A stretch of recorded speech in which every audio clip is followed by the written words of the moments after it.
Like, you know, if they're filming two people talking, they won't just film two people talking. They'll film, and then they'll go to this person, and then they'll go to that person, and then they go from this angle, and then they go from that angle, and then they go from this angle. They're constantly switching. Do you know why they do that?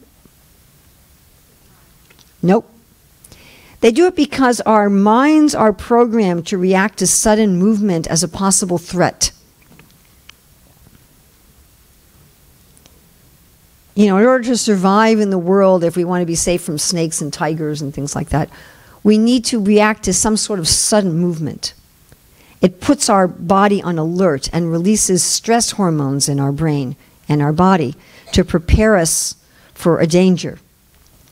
So if you want to keep people alert, you have some sort of sudden movement going on all the time. And this is what's being done in the modern media in order to make us think that it's interesting. And if they didn't do that, we would actually find it extremely boring. We wouldn't be able to watch it for more than like 5 minutes. We'd be like, this is really boring. But one of the side effects of regularly watching entertainment with sudden movement and releasing a lot of stress hormones is it makes it far more difficult for us to fix the mind. Our minds become accustomed to this jumping stimulation. Does this make sense to everybody? You know, we just it becomes part of our normal reality. So that when we want to say to our mind, okay, stop jumping and just be fixed on the Hare Krishna mantra, we fall asleep. We try to sit down and chant, and like 2 minutes later, we're fast asleep. So it's one of the kind of mechanical effects of media. Plus, of course, the media is trying to get us to think that this material world is a very nice place. Otherwise, we won't buy their products, which is how they live. So it's not just that the advertisements are trying to get us to believe that toothpaste or laundry detergent is going to bring us eternal happiness, but the shows themselves are setting us up so that we're likely to buy the products. And it makes it more difficult for us to have faith in the Shastra. It makes it more difficult for us to really focus on the ideas of the Shastra and the ideas of Krishna. So it's really, it makes it much more difficult. Now, many years ago, I used to say to people that dealing with the media was a very simple thing. You go to the big box in your house, you go behind it, you find the cord, you follow it to the wall, you pull it out of the wall, you take the box, and you throw it out the window. And it was very simple. And nowadays, you can't do that because everybody has a little box in their pocket. And, you know, no one's going to throw out all their little boxes. I know among the Orthodox Jews, they want to have the little boxes, but they don't want to have this downside of it. So there's special phones that they buy that can only access certain things. You know, they have like these, they physically restrict themselves. They physically restrict the technology so they just can't access these kind of things. So that's kind of a rather sad comment on, you know, what the lengths that people will go to. I don't pretend at all that we're going to be able to get rid of ridiculous and stupid and harmful entertainment among our devotee community. I've given up on the fact that that is going to happen at all. But at least we should try to keep it to a minimum in quantity, and we should try to keep it to content that is going to be supportive and enthusiastic and enthusing for our spiritual life as much as possible.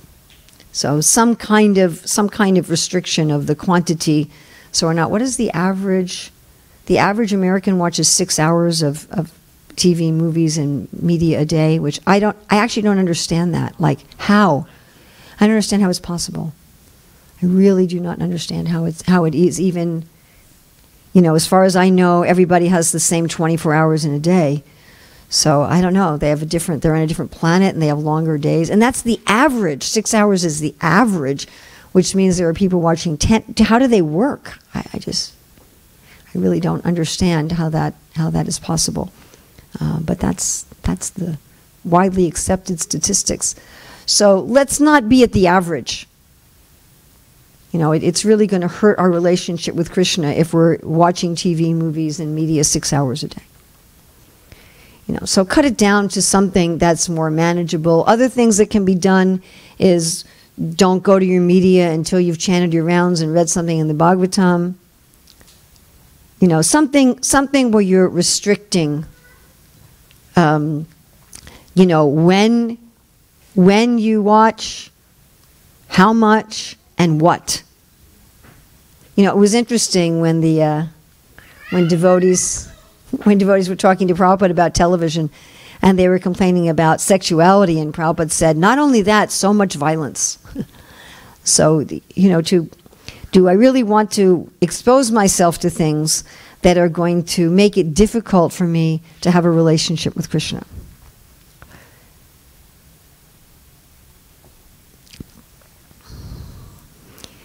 And this is sort of a little different topic than just consuming media, but also certainly we can have even a lot of devotee association virtually. There was one point in my life where I was going to 3 morning programs every day, 1 at my local temple and 2 online. So there's certainly, it's a wonderful way to get devotee association. There's a lot of Shastra classes that happen virtually, but we shouldn't have our devotee association only virtually if we live close enough to physically come to some sangha of devotees. So with all of these problems, there we go. With all these problems we outlined, we might feel like this. I stay up too late at night, I have a very demanding schedule, I have a lot of things to do early in the morning, my life is exhausting, I have too many errands to run, I watch too much media, I spend too much time on the internet, I don't know what to do. I'm just overwhelmed. And I want to connect with Krishna, I want to be reading the books regularly, I want to be chanting good quality 16 rounds, I want to be eating home-cooked devotee prasadam, I want to do all these things, but I just don't feel that I have the time. All right, now that we're thoroughly depressed, let's go to some... Oh, there we go. It was already... What is this? Sometimes it goes ahead when I don't want it to go ahead, and then it doesn't go ahead when I want it to go ahead. This is a very bad servant. I don't know.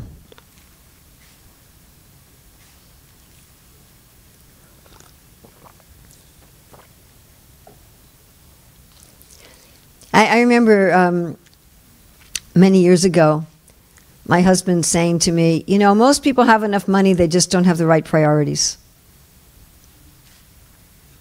When people say, I don't have enough money for this or that, generally it means they're just prioritizing wrong. And I think the same thing is true with our time and energy. So I should warn you that although you will hopefully find the rest of the seminar very helpful, and there's a lot of practical things we're going to go through, it's also going to be a little heavy.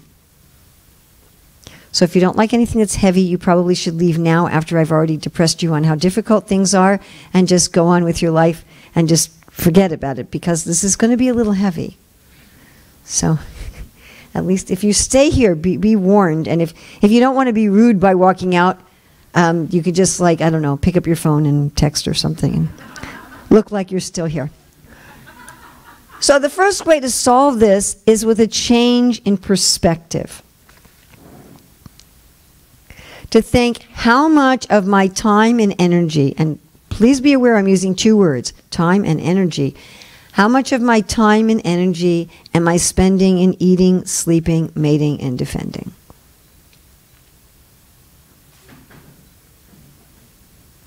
How much of my time and energy am I spending on the things that are done by the animals? And that would be including watching shows of other people eating, sleeping, mating, and defending.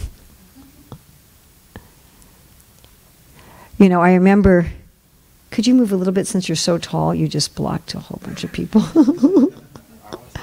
Yeah, I don't mean that. I meant horizontally. Yeah. Sorry. Poor kid. It's nice to be tall. Taller people make more money and people trust. It's true. They do. So, if we think about this, am I prioritizing just animal life?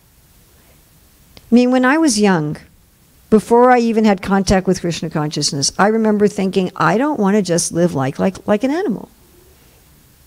I don't want to just grow up, and have a house and eat and reproduce and get old and die. And for many people, that is their life. That's all they do. They take care of their family, they work at a job, they eat food, they watch and hear about other people doing those things, and they get old and die. And that's it. I mean, you might as well be a rabbit. Seriously, or a squirrel or something, So we have to do those things. Okay, fine, we have to do those things. But how much of my energy is being put into those things?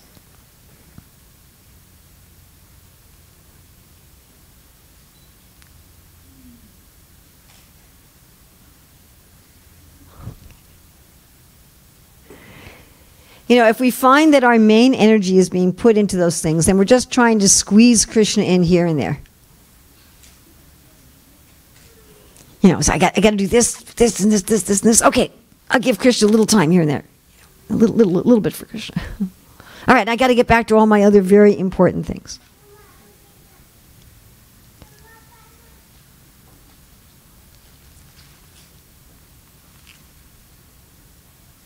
Then it goes too far, it's like. So Jesus called this gaining the world and losing your soul. Okay, I've done all these wonderful material things. I've made a lot of money. I have a good job, and I have a happy family, and they're all getting A+, and they're going to Harvard, and they're all IT analysts. But I've decided people from India, there's only 3 possible careers, It's like doctor, IT, and finance manager, maybe, if you just can't make it as a doctor or IT. That's like it. Forget about being a musician or something. But anyways, all my kids are working for Microsoft and Google, and they're all honor students, and I have a BMW, I have a flat screen TV in every room. You got the world, and you've lost your soul. And I know we don't have very many of them here, but this kind of situation can even exist, by the way, for people who work full-time for ISKCON. So, some of you may be thinking, well, the problem is that I have a home and I live outside and I have a family. But even people who live in temple ashrams and work full-time for the movement can have this kind of problem, where they're just always running and running and running from one service to another. Okay, I got to cook, and I got to take care of the deities, and I got to do this, and I got to do this, and I got to do this, and I got to do this. And they never have time to sit down and read Prabhupada's books. Actually, this is a particular problem for pujaris. It's like the occupational hazard of being a pujari, or the people who are cooking the morning offerings. That you're doing your service during the morning time, which is ideal time for your japa and so forth. You're doing other things, and you often don't pick up your bead bag until 10 o'clock, and by the time it's 10 o'clock, then you have so many other things to do. Okay, so we're going to do now a little exercise. So I hope everybody has either a phone or pencil and paper or something like that. Does everybody have something they can write on?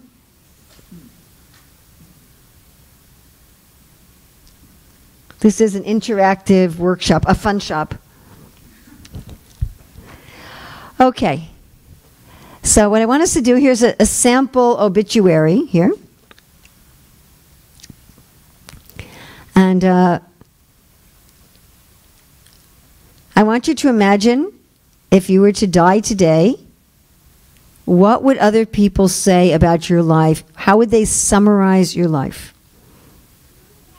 Okay, when we die, our life gets summarized in just a few sentences. This is a summary of a whole life right here, right? Looks like one big paragraph. Maybe it could be broken up into 2 paragraphs. So it can take about 5 minutes. Write your own obituary. If you were to die right now, today, what would your friends say about you for the newspaper? Sure, you can ignore that.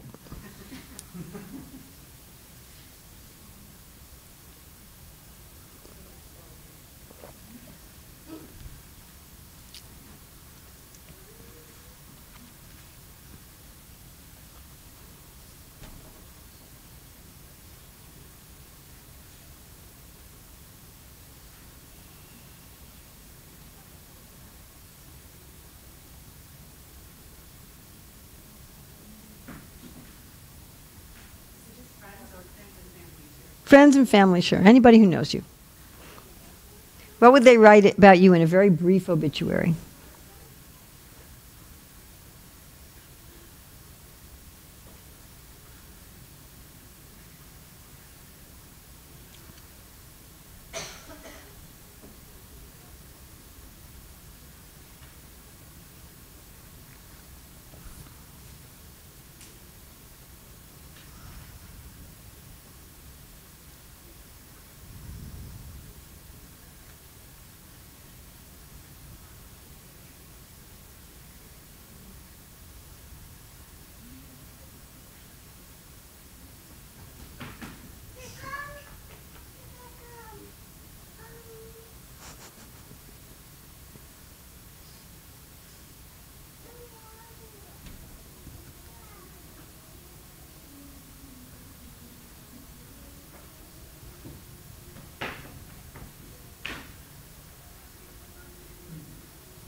It's really too bad you can't see the corner of this one.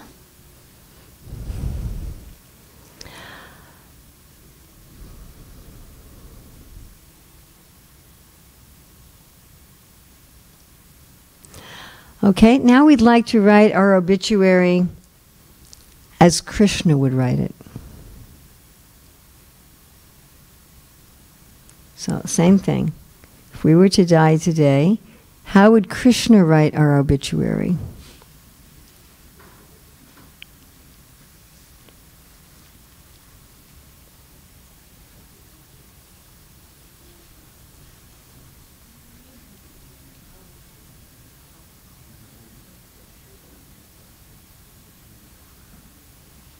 So you just wrote one how your friends and family would write it. Now, how would Krishna write it? So, friends and family know us from one angle. Krishna knows us from a little different angle. So the same thing, just something brief, just like one paragraph, maybe two. How would Krishna write our obituary if we died today?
Yes?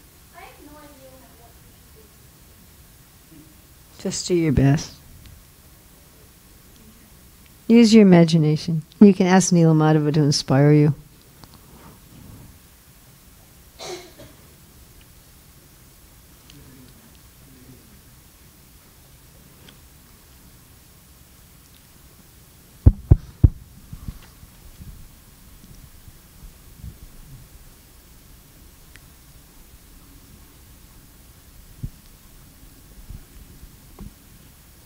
Instead of she was born?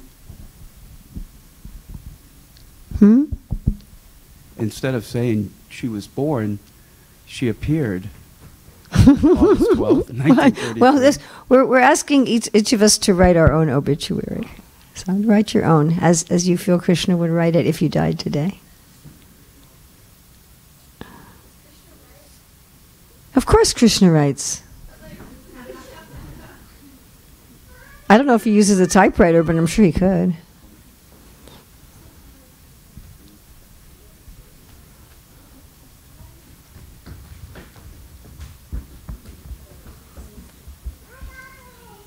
Krishna can speak all the languages of the world. I'm sure he can write them as well. He can even speak the languages of the birds and the animals. So right now we're writing our obituary as Krishna would write it today. First one was friends and family. This is Krishna.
So there was a palliative nurse. Palliative nurse means someone who works with people who are dying, that they're no longer giving any kind of cure, trying to give any kind of cure, but they're just trying to help keep them comfortable until they die.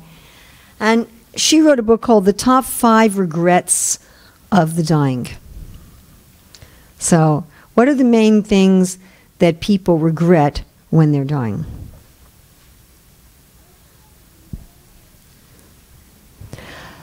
So the first one is, I wish I'd had the courage to live a life true to myself, not the life others expected of me. I wish I'd had the courage to live a life true to myself, not the life others expected of me.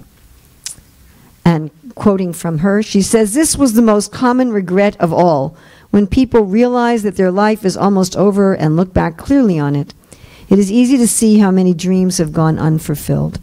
Most people have not honored even a half of their dreams and had to die knowing that it was due to choices they had made or not made.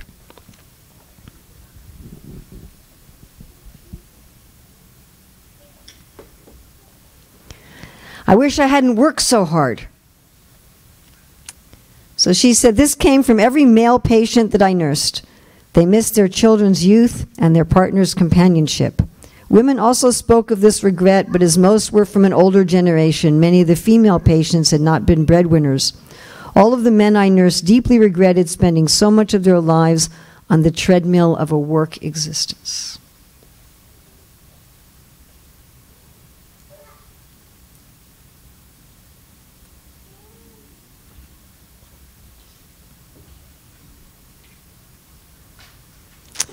I wish I had the courage to express my feelings.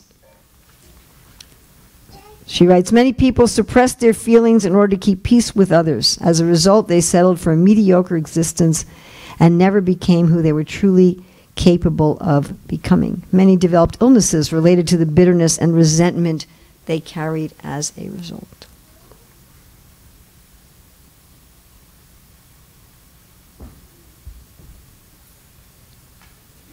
I wish I had stayed in touch with my friends. Often they would not truly realize the full benefits of old friends until their dying weeks, and it was not always possible to track them down. Many had become so caught up in their own lives they had let golden friendships slip by over the years. There were many deep regrets about not giving friendships the time and effort that they deserved.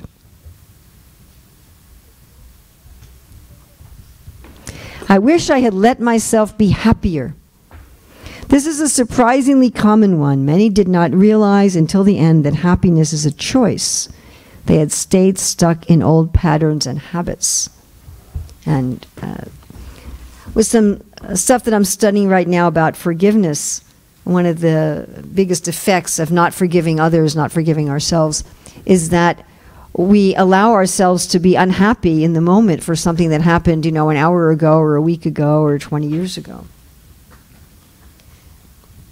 Now, I'm sure you can see how all of these kinds of typical regrets of typical people relate to what we're doing in sadhana, isn't it? And I wish I had done what I really wanted to do. I wish I had let myself be happier. I wish I had been able to really be able to express how I feel. I wish I didn't just spend all time in work. I wish I was with people that I really cared about.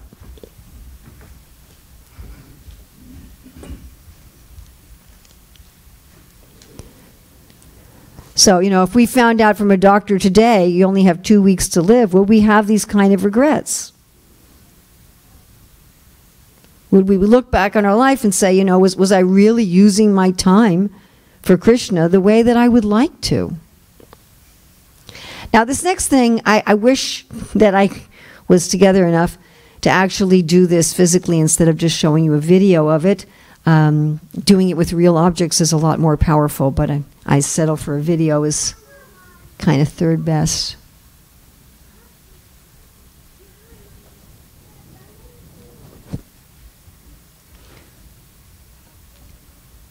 So I don't know if you can see that. So it says, since our time is limited, we have to be mindful of our choices, how we choose to fill our time. So sand represents all those phone calls, emails, and the constant pings from our social media apps.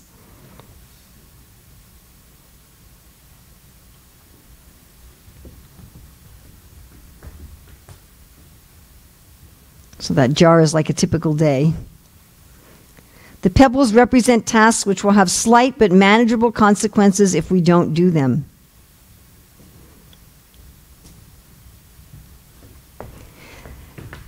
There can be negative consequences if we don't take care of them. When we choose to fill our time attending to the little things that don't really matter, we leave little times for the things that do matter, the really big things. What we choose to do with our time, filling time with things that are most urgent things in our life, are left out.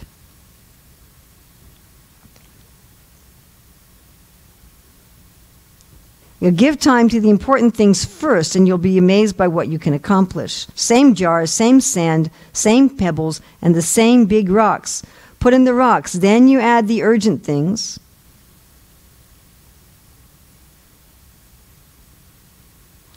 And if time permits, you can add the little things as well.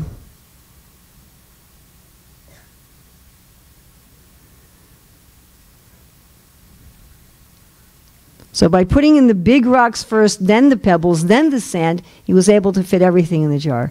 When he puts the sand in first, then the little pebbles, then the big rocks, he can't get all the big rocks in the jar. We just think, if I put all the big rocks first, I just won't have time for everything. Right? I've got such a long to-do list that if I put Krishna first as far as my time, my energy, my scheduling, I'll never get to everything. That's our fear. What if I just can't do everything? So Prabhupada says that we should work maximum 8 hours a day. Some of us will say, well, if I work only 8 hours a day, I won't be able to make enough money. And my answer to that is maybe downsize your living standards, but have Krishna. You know, as I said the other day, a lower middle class person in the United States is still in the top 1% of the world in terms of wealth.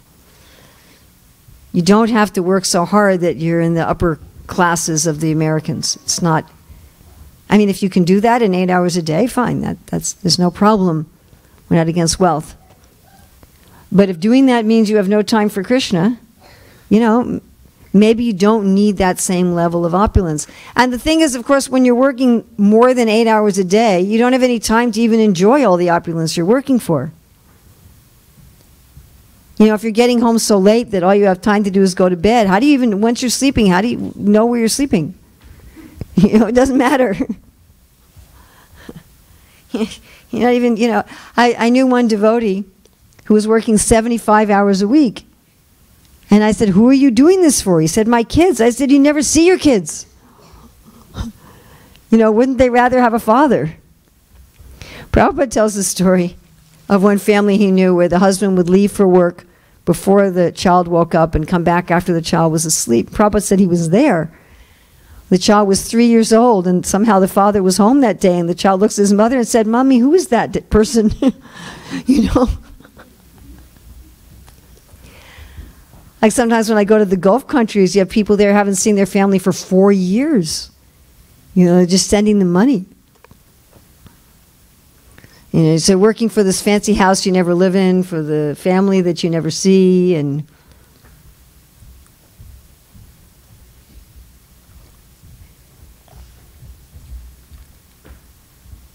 and one thing to keep in mind is that we do well to think more in terms of energy than time.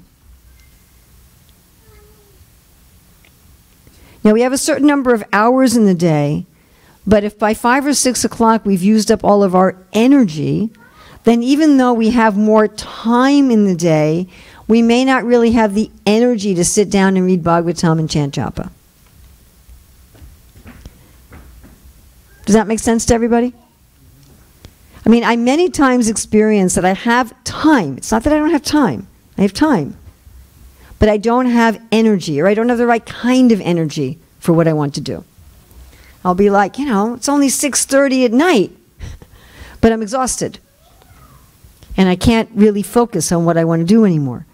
So it's a question of energy. Now, one of the most helpful trainings that I had, and it was something that I went to by Krishna's arrangement when I first became principal of a Gurukula, was looking at your day and your week in terms of energy instead of time.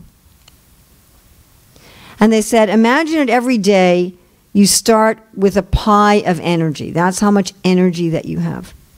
And of course, again, we have different kinds of energy too. Isn't that true? I mean, like, I might not have any more energy left in the day for very taxing mental things, but I might have energy to clean the kitchen. Does that make sense to everybody? Yeah? Okay. So you start out with a certain amount of energy, and then you decide how much energy, again, not how much time, how much energy do I want to allocate to the different aspects of my day. Now, if your days are fairly regular, you can have pretty much a daily idea, and then if you have something different that happens, say, on a weekend, you can have also a weekly idea. Like when I first did this, there was no email. It was all snail mail. And so I allocated a certain amount of energy every Saturday for answering my correspondence. So you might allocate a certain amount of energy on the weekend for doing, you know, cleaning your car or cleaning your house or paying your bills or doing your accounting or something that you don't do every day. Does that make sense to everybody? Now, the way this works is like this. So at this time, I was, as I said, when I learned how to do this, I was running a Gurukul. I was a Gurukul teacher. So I was going to the whole morning program every day at the temple with all my Gurukul students. So we're talking about like probably at that time about 20 students that I was taking from 4:30 in the morning, Mangal Artik, until about 2:30 in the afternoon. So I wanted to have a certain amount of energy allocated for my own sadhana, my own japa, my own study. Then I wanted to have a certain amount of energy allocated for my teaching and taking care of the kids in the school. Then I wanted to have a certain amount of energy for my husband, a certain amount of energy for my own children outside of the school time, a certain amount of energy for correcting the school papers, preparing for the next day of school, a certain amount of energy for the house, for any cooking, cleaning, laundry, ironing, that kind of stuff. So that was basically a daily thing. Is that clear to everybody? Everybody got that? So let's just say out of your 100% of energy that you want to allocate, let's just say 10% of energy for your japa. So that means when you're sitting down to chant your japa, you're giving your japa that full 10%. You're giving your japa 100% of your 10%. Is everybody clear about that? And when you're giving your japa all of that 10%, you don't have to think about all the other things in your life. Because you're just giving that japa 10%. You know you've got your 20% for cooking, or you know you've got your 40% for your job. You follow? You're keeping that, you've kept that to the side. So then when you're chanting your japa, you can give it everything that you've allocated. It's something like if you were going to budget money and you'd say, all right, you know, I've got $200 a month I'm going to spend on clothing. Let's say you allocated money with actual cash. So you could take that $200 in cash and you could spend it on clothing without anxiety. Because you know you've put aside this much for your mortgage or rent and this much for your car. Does everybody understand that? And you wouldn't be worried when you're at the store, can I spend this much? You'd just be able to focus on what you're doing. So I found that this thinking like this allowed me to give my full and complete attention to whatever I was doing at the moment, which is exactly how Srila Prabhupada defines surrender in a letter to Jayapataka Swami. That whatever is meant to be, that I am doing, let me give it my full attention to every detail and do it to the best of my capacity, never mind what it is, for Krishna's alone pleasure is my motive. I think I got that right. So I found that just this simple thing of saying, how much energy do I want to give? And then I was careful not to give more. If I allocated 30% of energy for cooking, then I only were going to give 30% of that day's energy for cooking. And if that meant that I could make 3 preps instead of 10, then I made 3 preps instead of 10. If I could make 10 preps with 30% of energy, fine. But I gave it that much energy. One interesting thing I noticed with doing this is that when I chanted all my 16 rounds at the morning, I was more tired in the evening. I thought about it, you know, if I still had japa to finish in the evening, what I was doing was mentally setting aside some of that japa energy in reserve. You all following what I'm saying? It's kind of like if I didn't spend all that money on clothes in the morning, I still had some cash in my pocket. So in the evening, oh, I still have some cash. So if I had like 2-3 rounds left in the evening, I noticed I still had some energy cash left over to spend on it because I hadn't spent it on other things. So this is like budgeting your energy. And this way you make sure you give enough energy to your spouse, to your children, to whatever, but not more. Now, the only time this doesn't work is if there's some sort of an emergency. You know, some sort of emergency and you have to ride in the ambulance with somebody to the hospital. And, you know, if there's some kind of an emergency, it may exhaust your energy reserves. And because emergencies happen, sometimes it's wise to do sadhana in the morning. Because if you've done your sadhana in the morning, then if some emergency comes up during the day, that budget is already spent. You can't take it away from anything else anymore. Yeah? You follow? If I haven't done my sadhana in the morning and I end up having to spend extra than my budget on something else, then I may be pulling it away from my sadhana. So this is extremely effective technique. It's kind of revolutionary. But you don't think in terms of time. If you think, well, I'm going to give 3 hours to my sadhana, and I'm going to give 4 hours to this, and I'm going to give 5 hours to that, it doesn't necessarily work, because in 2 hours, you can expend 70% of your energy. And then you have the hours left over, but you don't have the capacity. And again, it's certain kinds of energy as well. We may have energy for certain kinds of things, but not for other kinds of things. So I'd like this to do right now, again, as another little exercise. So we think about a typical day, and what are the categories of things that you want to get done in a day, and get some general idea of what percentage of your energy, again, not time, but energy, you want to allocate to those things on a daily basis.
Okay, now we're going to look at what Srila Prabhupada said about himself as a householder in terms of chanting 16 rounds.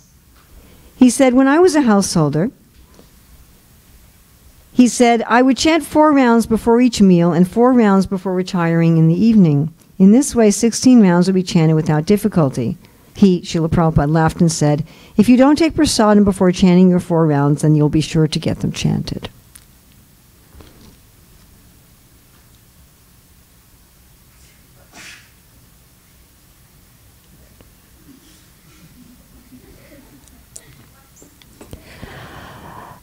So my suggestion is that we be creative and flexible with how we do our sadhana.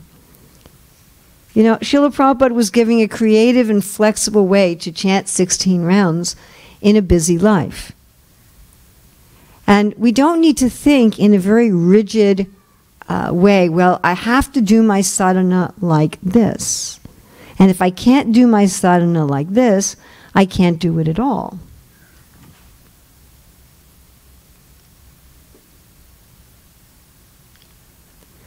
We want to do what individually works for us. Now, I have a little admission to make. So when my husband and I were first doing a Gurukul in Detroit, we had a rule that all the children had to attend Mangal Arti at the local temple every day. And I thought that was a very good thing, to train the children in going to the local temple for Mangal Arti every day. Then we moved to North Carolina, and we wanted to have the same rule, and the families there said, but many of us do a program in our own homes in the morning.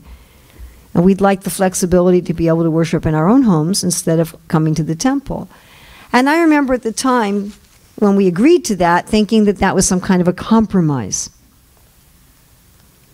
What I came to see over time is that if the only sadhana training you give people is the temple program, then as soon as people aren't able to come to a full temple program every day, they stop their sadhana. I mean, think about a full temple program. So like here, it's 5:30 to 9:30. And I even serve breakfast until 9:30 in the morning, which is late for people who have a job or go to school. Right, most temples, Mangalartik's at 4:30, and prasadam serves probably somewhere around 9. I mean, how many people can do that in their lives? Most people have to leave for work sometime between 6:30 and 8:30 in the morning. Most people have to leave for school sometime between, 6:30 and 8:30 in the morning. How are you going to do that? Are you going to wake up at 1 o'clock in the morning? And so if people think, I have to go to a temple, I have to go to the local temple for all of my sadhana, or I have to copy-paste a temple program to my home, they end up doing nothing. We call that where the great is the enemy of the good. Where one is thinking, I have to do it in a great way, and if I can't do it in a great way, I won't do it at all. But we hear that Srila Prabhupada, as a Grihasta, he was chanting 4 rounds before each meal and then 4 rounds before going to bed. Now, personally I believe that we have some difficulty in our movement because the vast majority of our most respected senior preachers are renunciates. And the renunciates who either never lived as grihastas or lived as grihastas very briefly and then like in temple ashrams. That very, very few of them actually lived in a home with a job or a business or a family. And oftentimes the kind of direction and advice they give for people's sadhana doesn't fit. Now, I had a really interesting personal experience. As part of getting my PhD, I was required to do an internship where I worked as an assistant principal in a public school. And I had to be at work. I had to be at work at 7:20 in the morning. I would usually get home at about 4:30 in the afternoon. Some days I didn't get home till 9:30 at night if we had meetings and stuff after school. And when you're principal of a school is 450 kids, so it's not a very every day is different at the job. You don't do the same thing at the same time every day at all. There's this problem with the buses and this discipline problem and this teacher didn't show up, and every day there's some different circumstance that you're working with at a different time. And many days the job would be highly stressful. You know, every single day we had some discipline problem on the buses. Every day. Because the bus driver is the only adult on the bus. You know, there's no other adult to supervise the kids. And so the kids would have one story, and the bus driver, who's concentrating on the road, always had another story. And then the parents would take the side of their kids against the bus driver. And after 4 write-ups from the bus driver, the kids weren't allowed to ride the bus anymore, and the parents had to drive the kids to school. So it really mattered, you know. And I remember one in particular where the bus driver, 2 boys had fought, and the bus driver had moved boy B to a different seat. And the parents of boy B came in furious. It was boy A's fault. You know, how do you know? Our son never lies.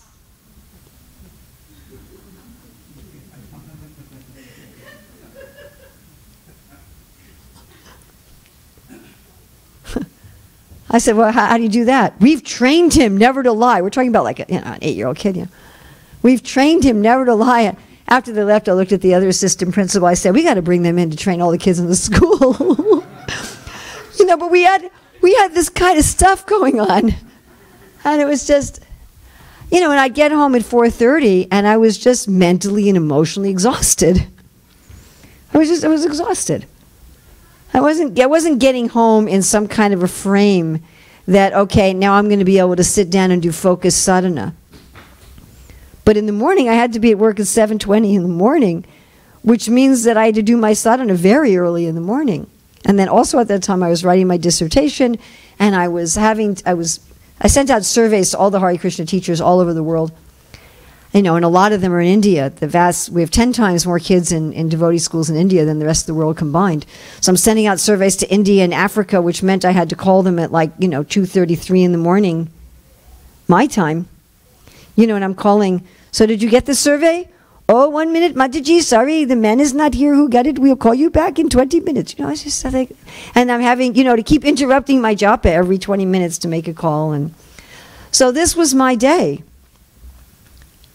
And I actually wrote an article about this in Back to Godhead.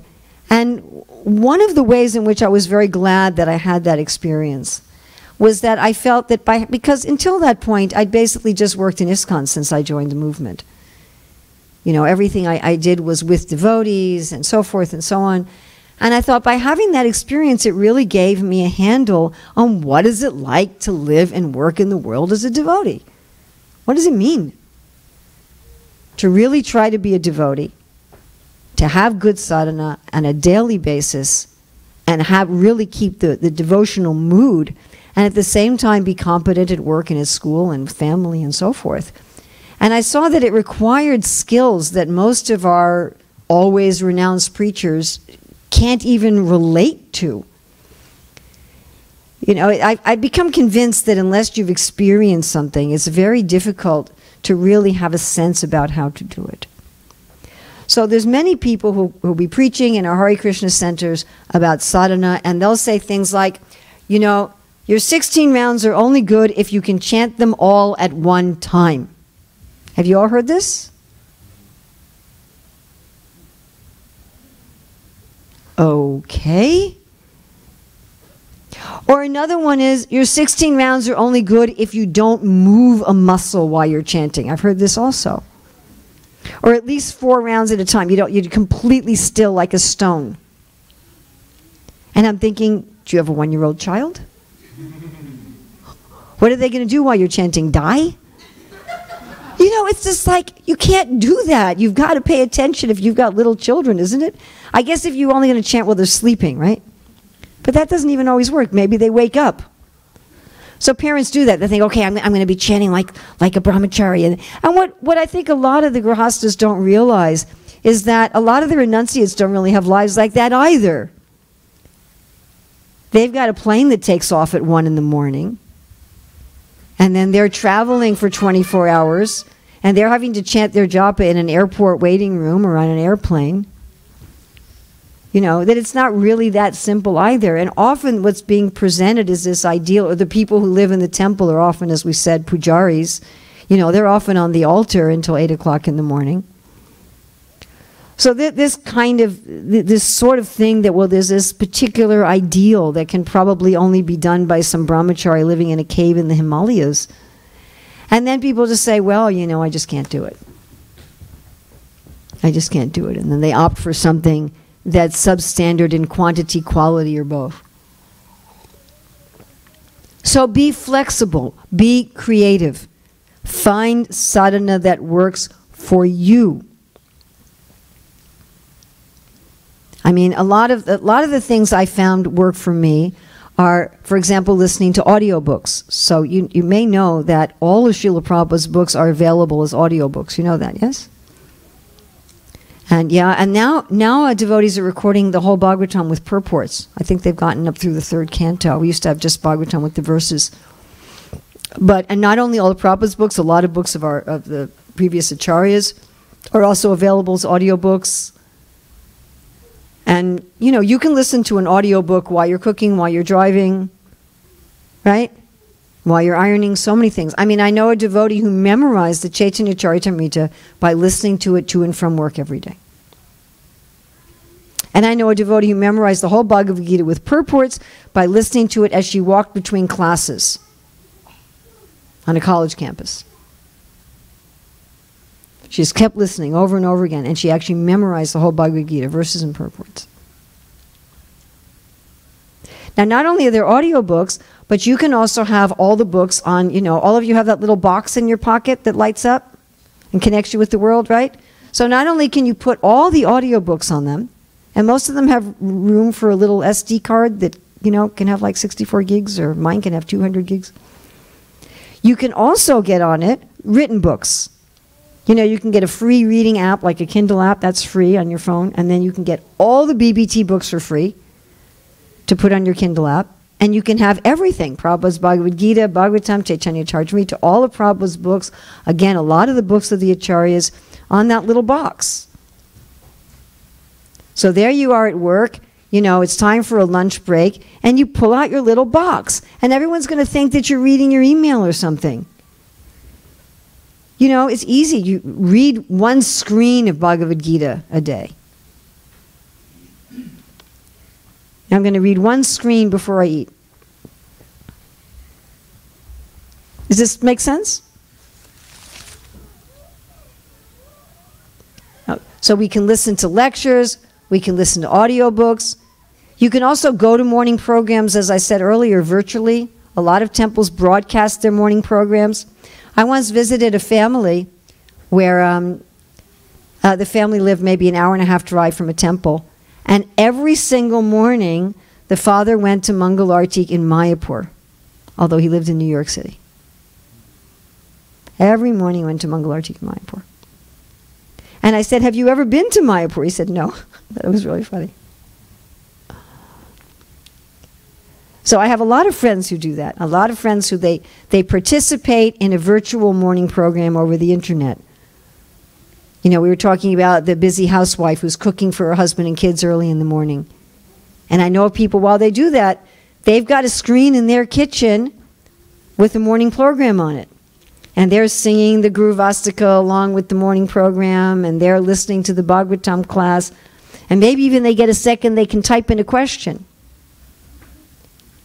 When I used to virtually go to the Alachua classes, I would sometimes ask a question over the internet. After a while, they all came to know that Urmila was listening to their classes. They told me they even put a little sign, be careful, Urmila's listening to your classes. She may ask questions. But my point is to be creative.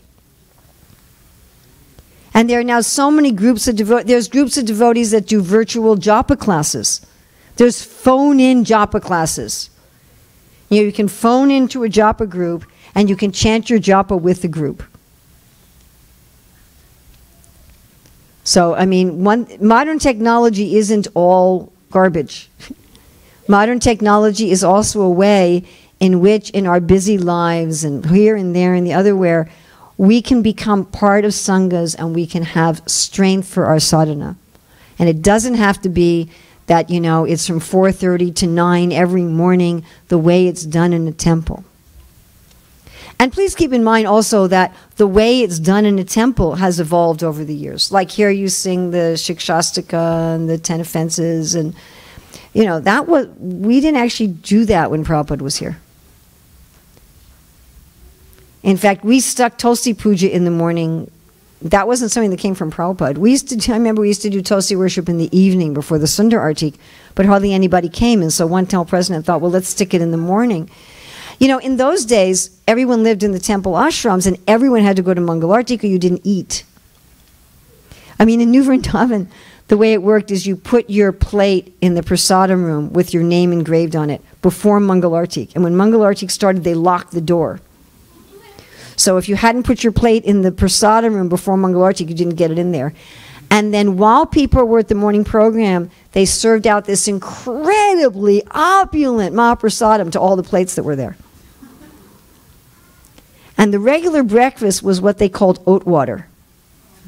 Okay, it was oat water and plain rice. So a little idea what the regular breakfast was like. But the maha was, you know, burfi and cheesecake, and I mean, all this incredible. They'd save the maha from the whole day, and they distribute it in the morning. But you had to drop off your plate at least a minute before Mangal Artik started. So you had a captive audience for Mangal Artik, was my point. You know, you had all the devotees were there at Mangal Artik. So the temple authorities started throwing more and more and more things into the Mangal Artik, you know, because everybody was there. So, okay, let's add Tulsi worship. Let's add, you know, the Shikshastra. Let's add this. Let's add that. So there's one temple I regularly visit where they have like 45 minutes of different things that they've tacked on to the morning program, you know. We're going to chant all these Bhagavad Gita verses, and we're going to chant the whole Brahma Samhita. We're going to, you know, they just keep going on and on and on. And sometimes we'll have all the announcements and all that kind of thing. So my point is that the morning program in ISKCON itself was somewhat flexible. Please don't think that what happens in our temples is like, this is what Rupa Goswami said 500 years ago. You know, it's not like that. So keeping that in mind can give you maybe a little bit more breathing room that you can do something flexible at home. And then even like what we required in, oh, Nietzsche. I was wondering, who is that? Who has a microphone? So, so even like in our Gurukul, when we said the kids could have a program at home, we had it an amended program. We said what they were required to do at home was it had to start by sunrise, and it had to be an hour program, with a third of the time kirtan, a third of the time class, and a third of the time japa. So we count it as a total of an hour program. And as I travel and stay at people's homes, I've seen that busy people can have some short morning program that meets their needs. It's like I just came from Hawaii, and my two oldest grandsons are there in university. And when I was just there, my oldest grandson, who's initiated, he said, you know, I want to keep up having a morning program. So all we do is we have a kirtan and a class together. You know, when you were there, we were doing it at 7. So he said, 7's too early, let's do it at 7:30. So, you know, but he was doing it at 7:30 every morning. He's there. And we have a kirtan. It was just the two of us. And we took turns who was leading the kirtan. So one day I would lead the main. And kirtan was simple. It was just Prabhupada Pranam, Panchatattva, and Hare Krishna. And we chant Hare Krishna like 10 minutes. Then the other person would chant Nrsimha prayers, and then the other person would read something from Bhagavatam, and we had kind of a standard for how we discussed one verse of the Bhagavatam. We started at 7:30, we were finished by like 8:15. So we had like a 45-minute morning program together. And often we would chant some japa together in the evening if we had any rounds left, or sometimes we'd chant some japa together in the morning. And then he had to be at school at 10 o'clock, and it worked really well for him. You know, and I would say, are you enjoying the program? He said, yeah, I'm enjoying it a lot. Otherwise, I wouldn't be doing it. But it was something that really worked for him. Did everybody follow this? And this can change also over the years. You know, what works for you now, maybe if your children are only 1 and 2 years old, might be something different if all your children are teenagers. Might be different once your children are grown up, or you don't have any children, or you're just by yourself. And so the way that you want to organize your sadhana may also change over the years with your changing needs. Okay, our next point. And this relates to, I promised yesterday I was going to talk about this today. I think you're the one who brought this up. About autonomy and individuality. And this autonomy and individuality also apply to our sadhana. So Prabhupada says here, this is in purport to Bhagavatam 7.5, 23-24. According to the regulative principles, there are 9 departmental activities. What are the 9 departmental activities Prabhupada's talking about? Shravanam, Kirtanam, Vishnu Smaranam, hearing, chanting, remembering, so forth. And one should specifically engage himself in the type of devotional service for which he has a natural aptitude.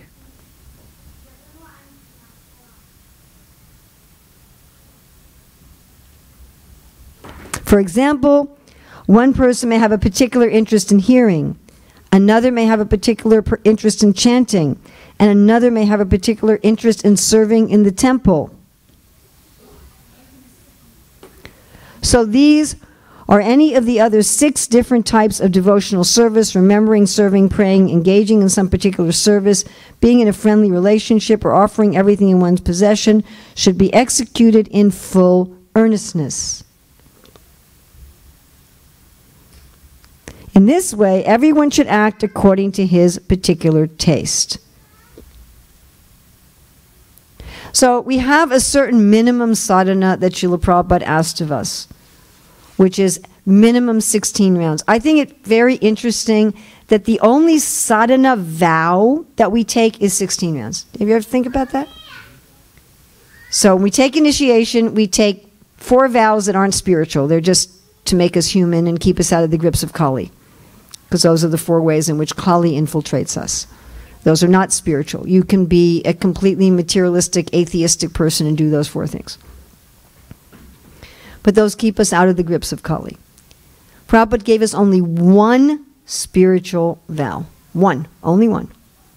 And that was 16 rounds of the Hare Krishna mantra. That's it.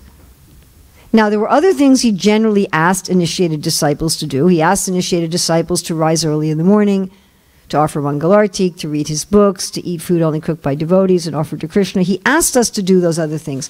But I find it significant that we did not take a vow to do those things. Is everybody following me? I did not take a vow to read the Bhagavatam every day.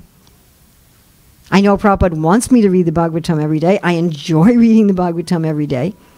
But if someday I don't read the Bhagavatam, I'm not breaking my vow. Is everybody following me here? Okay. So the 16 rounds you can say, I like this, I don't like this, I have this personality, I have that personality. It's the 16 rounds, minimum. Now, if you really like chanting, and I have many friends who just love chanting japa, they chant a lot more than that. You know, I have one friend who, by the time she was in the movement a year, was chanting 40 rounds a day. She said, that's just my favorite part of Krishna consciousness. And I met someone, I think you were with me. Were you with me in London? Remember when they had that big rainstorm? We went to that house of the lady who chanted 150 rounds every day. And we got soaking wet. You don't remember that? I got soaking wet. You weren't with me. So we were separated that day. We both got soaking wet, but we weren't together. Okay, so I went to that program without you. I remember my shoes got totally soaked. Yeah, okay. So I went to this home program. It was a small house. And they had a big fancy altar. I remember they had one 12-year-old son. And the woman was in a little bit of distress. She said, Urmila, I don't know what to do. But she was always smiling. Anyway, but she said, I don't know what to do. I said, what's your problem? And she says, well, the only service I like to do is chant japa. I've hardly met such a happy person in my life. I mean, but she was worried. I said, well, how much japa do you chant? She said, minimum 150 rounds a day.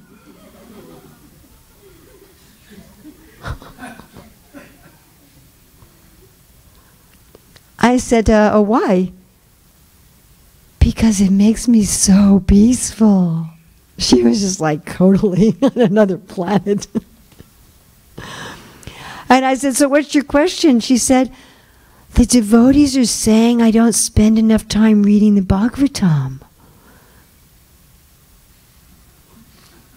And I said, I don't think you have a problem.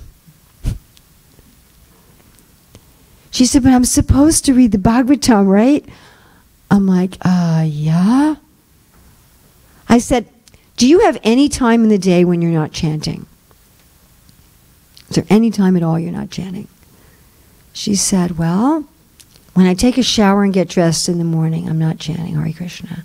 I said, what about chanting Bhagavatam verses? Are there some Bhagavatam verses that you like? She said, I love Queen Kunti's prayers.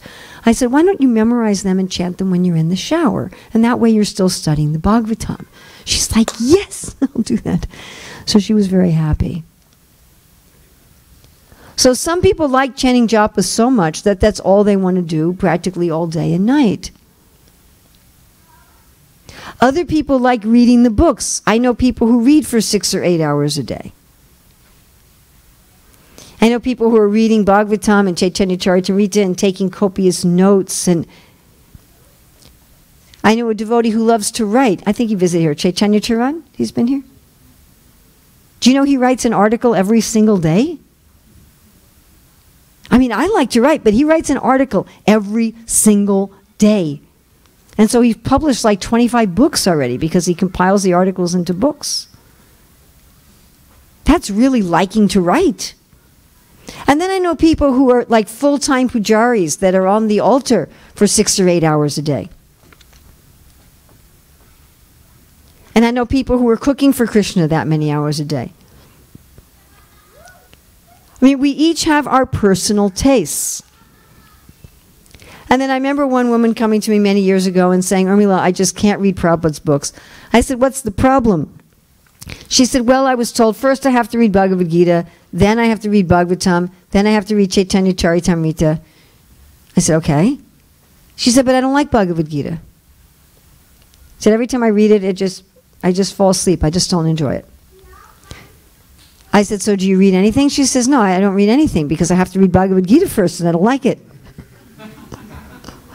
I said, well, what do you like? Is there anything you like? She says, oh, I love the Nectar Devotion, but I'm not allowed to read it till I finish the Chaitanya Charitamrita. And I said to her, you know, we used to take Nectar Devotions out to the airports and give it to people. And we didn't say, excuse me, have you read the whole Chaitanya Charitamrita and the whole Bhagavatam? And just go read the Nectar Devotion. I mean, I met someone else whose favorite thing it was to learn songs. You know, they just wanted to learn bhajans. I met people whose favorite thing it is to decorate their altar with flowers or to sew for their deities. Or their favorite thing is to make, you know, advertisement posters for the temple. I mean, we all have something that we really enjoy in devotional service. Do that. And do that as part of your regular sadhana.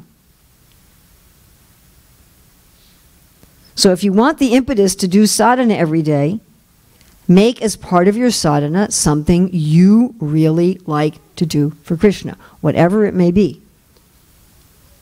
And you don't have to do, you know, it's not that everybody is a clone of everybody else. We're individuals. Krishna seems to be really into this individuality thing.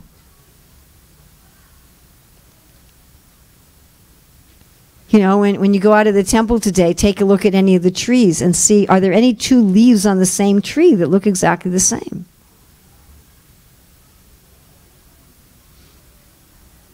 And all the different shape of leaves just from one species to another. Why?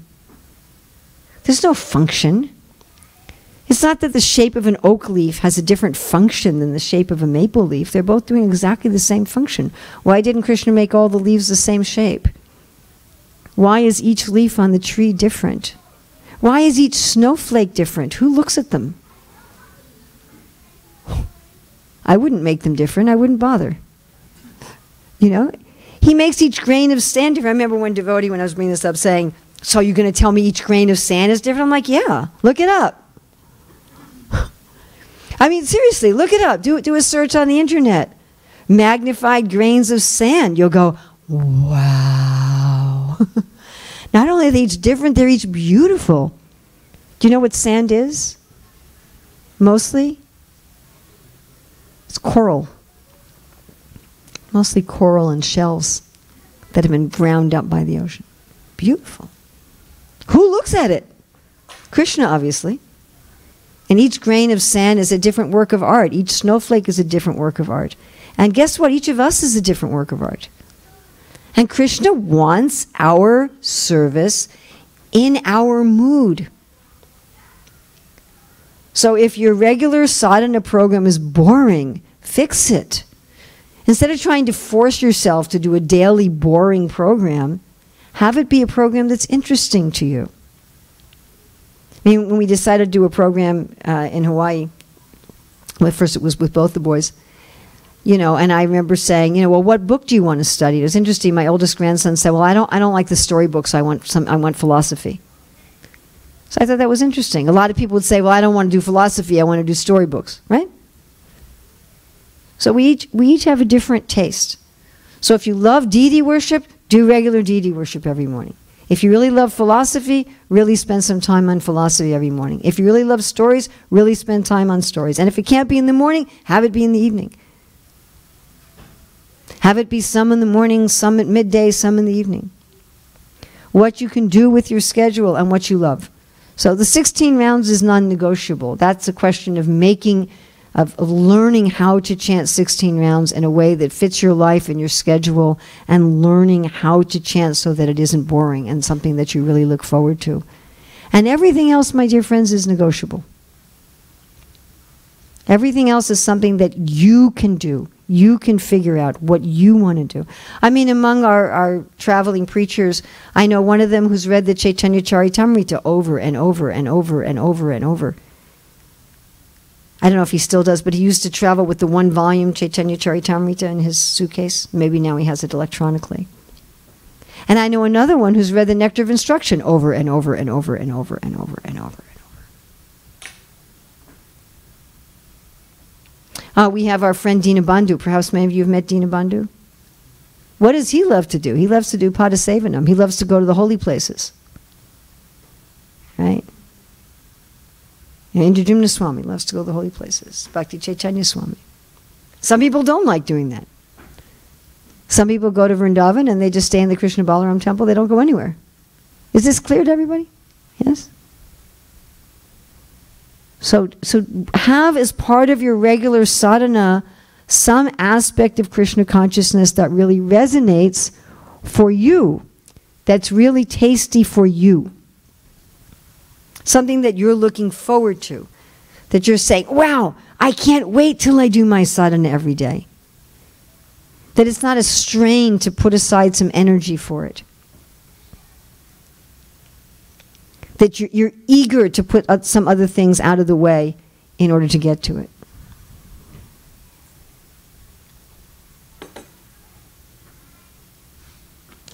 Okay, so we're going to make a plan, and I should have asked for a flip chart, but I don't have one. So we're going to make a plan right now based on all the things we talked about. We talked about a lot of things, right? First of all, we talked about an attitude, changing our attitude. Thinking, what do I want to put my time and energy on? Do I really want to put my time and energy on just eating, sleeping, mating, and defending? What kind of obituary do I want my friends in the Lord to write about me when I die?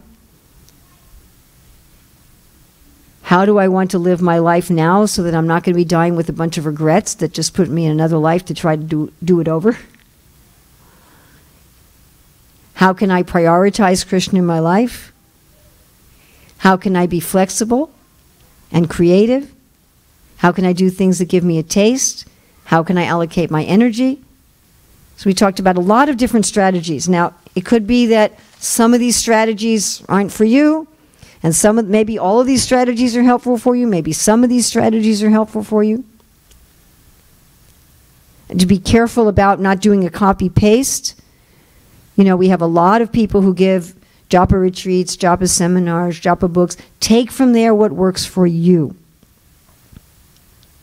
Take from there what works for you. I mean, another personal story, I was in 2006, I spent 3 months at Govardhan, and the first month, which was Kartik, I took a vow of chanting at least 64 rounds a day and not doing much else. So I was basically just chanting all the time. And right after that, or soon after that, I went to one of these japa retreats, right? So in the japa retreats, there was a devotee who I really respect, who was giving some suggestions about how to chant japa. And it was like, I tried it and I thought, wow, this doesn't work for me at all. I said, it's like I'm going backwards. I said, this is advice for somebody else. It just doesn't fit with me. So no matter how much something works for somebody else, see what's going to resonate with you, what's going to work with you. As far as japa in particular, if you're interested, I mean, I have no way of pulling it up on the screen because of the way things are set up here. But if you're interested and you contact me over email or over Facebook, I can send you a file of quotes from Srila Prabhupada about japa, where he really talks about japa as smaranam. I think many times we think that japa is kirtanam, but it's not. It's smaranam. Prabhupada consistently identifies japa as smaranam. And Prabhupada talks about that when we're chanting japa, we should naturally... Actually, we just heard Prabhupada say that in a lecture today. When we were here during japa, the pujaris like to play a lecture. Prabhupada was saying the same thing. As soon as you hear Krishna's name, you should immediately remember Krishna's form and qualities and pastimes. And, well, I could probably find it on my computer, though I couldn't display it for you. Before we go on to our last exercise here. Just take me a minute to pull it up. Usually with the seminar, I actually display it on the screen.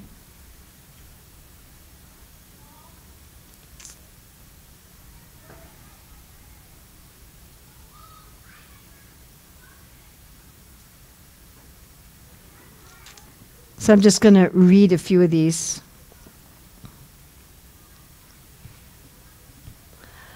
So Prabhupada says, this is from October 1975 in Nairobi.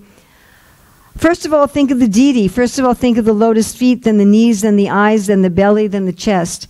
In this way, as you become practiced, then go further advanced. In this way, when you become fully practiced, and automatically, in whatever condition you are, you will be able to meditate upon Krishna. If you always think of Krishna, always chant. Chanting is also meditation. As soon as you chant, you immediately remember Krishna, his form, his name, his quality, his pastimes. So where is the difficulty? Then this next one is from New York, 67. While chanting Hare Krishna, you should always feel the presence of Krishna in person. And as soon as you remember Krishna in person, you can remember also about his talks with Arjuna. If you cannot remember Krishna in person, you should try to hear attentively the word Krishna Hare as you go on chanting. Now, I find this instruction very important. Many times I hear devotees say, you should just try to hear the sound and not try to think of Krishna.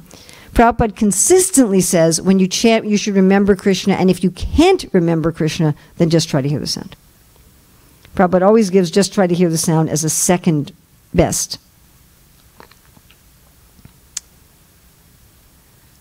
This is Denver 75. It is very easy. Without any condition, you simply chant and remember Krishna. Everyone can. Here you are seeing the deity. So while chanting, if you remember this deity, is it very difficult? April 70, Los Angeles. Regarding how George Harrison may continue his meditation, may be done by keeping one picture of Krishna, keeping his mind concentrated on the picture of Krishna and softly chanting the Hare Krishna mantra as long as he likes. This one from Geneva 74. The Hare Krishna mantra chanting means keeping Krishna always within your heart. It is not expensive at all. You haven't got to make a very exalted throne for Krishna. You can imagine. What did Prabhupada say? What was the verb? Imagine. You can imagine that in my heart I have placed now a very diamond throne and Krishna is sitting. That is accepted. It is actually becomes. Even within the mind, you think that I have kept one diamond throne, very costly throne, because Krishna is coming. He will sit down here. That is not false. That is a fact. What did Prabhupada say? You can imagine. And then he says, it is not false. Interesting. So you create such situation within your heart. Now Krishna has seated. Let me wash his feet with the Ganges water, Yamuna water. Now change his dress to a first-class costly garments. Then I decorate with ornaments. Then I give him for eating. You can simply think of this. This is meditation. Anyway, you can sit down and think that Krishna is sitting in your heart. If you simply carry Krishna within your heart always in a very devotional service and chant Hare Krishna and think of Krishna, wherever you go, you will purify the whole place. So Prabhupada is talking about while chanting Hare Krishna, one imagines doing deity worship. One imagines having a diamond throne in the heart, seating Krishna there, bathing him, decorating with ornaments, etc. This is from 4.856 purports. It is essential for a devotee to worship the form of the Lord and not only meditate upon the form of the Lord within his mind with the chanting of the mantra. So here Prabhupada is saying, in addition to meditating on the Lord within the mind when you chant, you should also worship the deity. Okay, Nectar Devotion Lecture 73. As soon as you utter the name of Krishna, you remember Krishna's form, Krishna's pastimes, everything.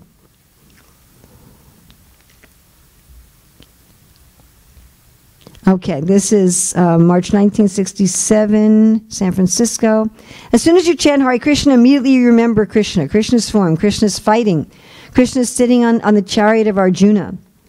So I remember a devotee who told me that his wife liked to remember Bhagavad Gita verses while she was chanting, and he told her not to. And I said, Prabhupada's saying over it. Prabhupada often will say this, while you chant, you remember Krishna speaking to Arjuna.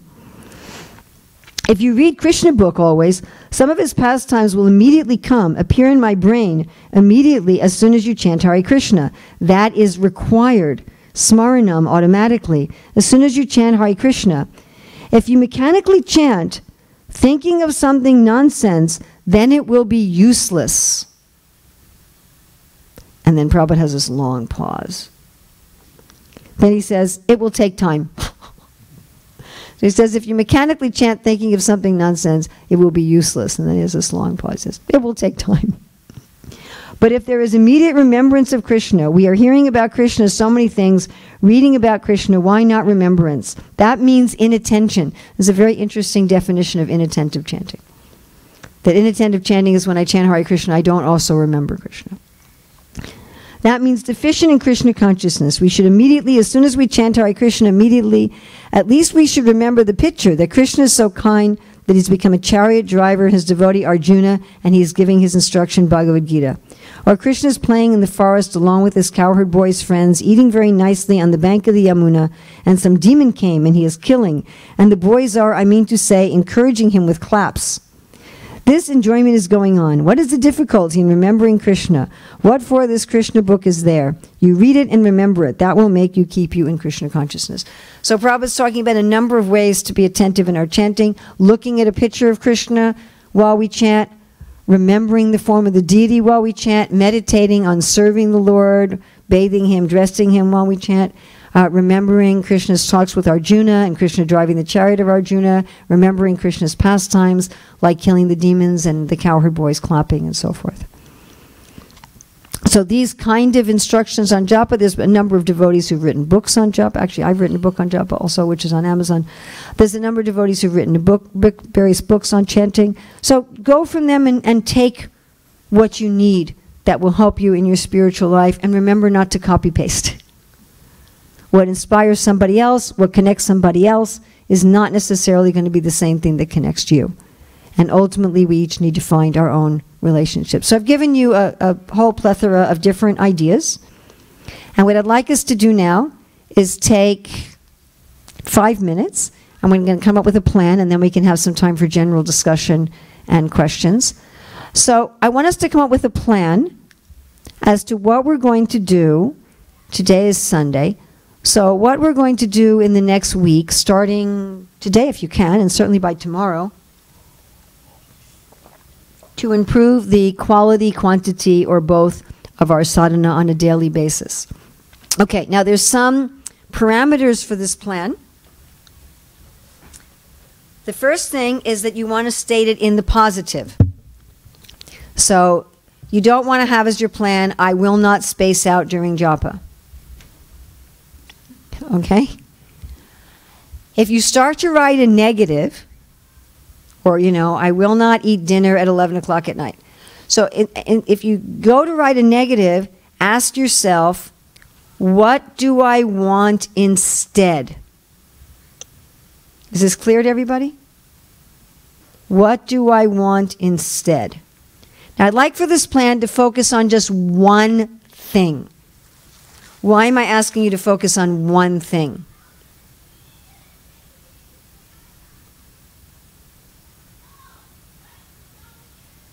Any thoughts? Huh? Improves your focus. Also, you're much more likely to do it.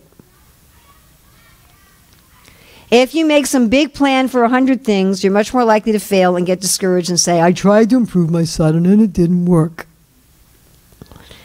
Pick one thing, and I'd like you to pick one thing that you really need to do and you are likely to do. So if right now you're chanting 1 round, make it 2 or 3. But don't try to jump to 150. Okay? If right now you're not reading at all, 1 verse, 1 phone screen, or listening to an audiobook in the car or something. Don't say, well, I'm going to read for 2 hours every day. Does this make sense to you? And if you're not doing any sadhana, you don't want to make a plan, okay, tomorrow morning I'm going to start getting up at 3 o'clock and I'm going to have all my 16 rounds done by 5 and then I'm going to read Bhagavatam for an hour. Okay, that's a recipe for just discouraging ourselves. So look at your individual situation. Pick one thing that you would really like to fix. One thing, and something that you are likely to get done in the next week. And write that, first of all, in the positive. Now, it should be something that's under your control. Something that's under your control. If it's, if your plan is dependent on your husband coming home at a certain time, that's not a good plan. You follow? Or my plan is we're going to have a family morning program starting tomorrow. That may not be under your control. You can have a plan, I will suggest to my family that we have a morning program starting tomorrow. That's something that you can do. So make it in the positive and something that's under your control. The next thing is make it specific as to time, place, and circumstances. So have some specificity there. Like, I'm going to read a verse of Bhagavad Gita before I eat lunch. Or I'm only going to watch TV after I finish 4 attentive rounds. Have it be some sort of specificity as to time and place. A little hint is if you tie what you want to do to something you're already doing, you're much more likely to do it. So if you tie what you're doing, if you shower every day, if you shower every day, if you eat every day, I assume everybody eats every day, if you sleep every day, if you go to work every day, if you take something you already do every day and latch the other activity onto that, you're much, much, much more likely to do it. I will listen to an audiobook while I'm driving to school in my car. I will listen to an audiobook while I load the dishwasher at night. Everybody understand what I'm saying? And if you tack it onto something that you definitely do, I'll read before my lunch break. So specific as to time, place, and circumstance. And the last thing that you want to look at, I will mention one other thing at the end, but the last thing you want to look at is consider what the cost is. Everything has a cost, and the cost has been keeping you from doing it up until now. So look at the cost, make sure you're willing to pay the cost. If it's not a cost you're willing to pay, pick something else. Yes? Let's try to go for something daily. If you want to do something weekly, that's fine. Something regular. Let's try in this particular session to hit daily, but if you want to do something weekly or even monthly, maybe you want to say, once in a month, I want to spend a day just, 4 hours on one day a month just reading the Shastra. That could be okay too. Okay, so state it in the positive, under your personal control, specific as to time and place, with the suggestion that you link it to something that's already there, and counting the cost, making sure you're willing to pay the cost. So please take the next slide, 3-4 minutes.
Okay, the last thing I'd like you to consider right now, just looking at your plan, is thoughts, feelings, and behaviors. So many times we just look at a plan in terms of behaviors. So just take one last look at your plan and see if you've included thoughts, feelings, and behaviors.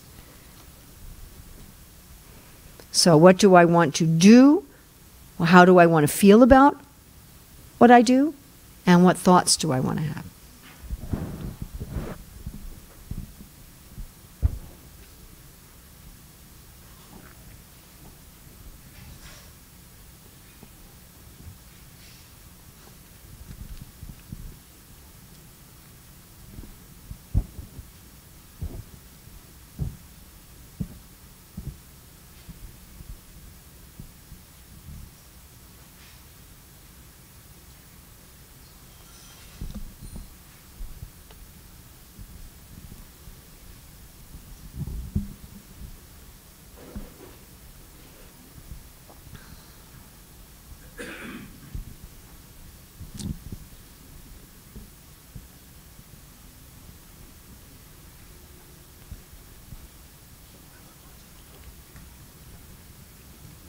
What I would suggest you do is at the end of this week, you look back at your plan and see how did it work out. You know, how did it work out? Were you able to do it? If you weren't able to do it, don't get discouraged. Change it a little and try again in another way. If it worked for you and you're really happy with it, then see if you can go up a notch. Now, up a notch can be in quality. It doesn't always have to be in quantity. Does that make sense to everybody? We can always improve the quality of our relationship with Krishna. So I was very inspired many years ago, something that Bhaktivinoda Thakur wrote, where he wrote about taking a vow for like 3 days, and then again after like 2 weeks, and then again after 3 months.